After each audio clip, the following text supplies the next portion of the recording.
या रिपोर्ट नंतर पुढची बातमी बघूयात। मंत्रालयामध्ये कॅबिनेट मंत्र्यांच्या कार्यालयामध्ये लाचखोरी झाल्याचा आरोप करण्यात आलाय।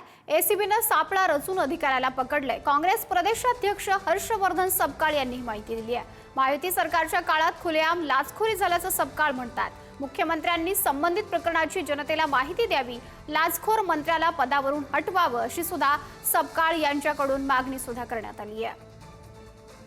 अधिक जाणून घेऊयात याबाबत प्रतिनिधी संदीप राजगोळकर आपल्याशी जोडले गेलेले आहेत। संदीप, हर्षवर्धन सपकाळ यांच्याकडून नेमका हा काय आरोप केला गेलेला आहे? अगदी काँग्रेसचे प्रदेशाध्यक्ष हर्षवर्धन सपकाळ यांनी ट्विट करून हा खरं तर एक मोठा खुलासा केलेला आहे म्हणता येईल, किंवा त्या ट्विटमुळे आता खळबळ उडाली असं म्हणता येईल। मंत्रालयामध्ये कॅबिनेट मंत्र्यांच्या कार्यालयात एसीबीने सापळा रचलेला होता आणि त्या ठिकाणी त्या लाचखोर अधिकाऱ्याला ताब्यात घेतल्याची माहिती जी आहे ती हर्षवर्धन सपकाळ यांनी दिलेली आहे। त्या अधिकाऱ्याचं नाव राजू लिंगरे असं सध्या तरी सांगितलं जात आहे।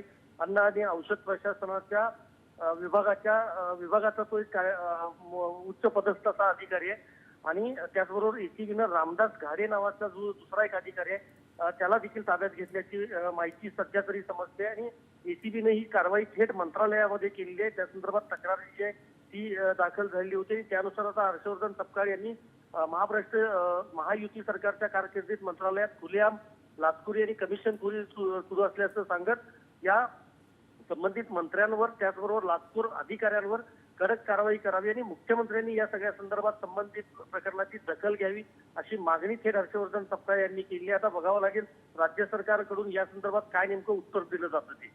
नक्कीच संदीप, धन्यवाद आपण दिलेल्या या सर्व माहितीसाठी। Thank you.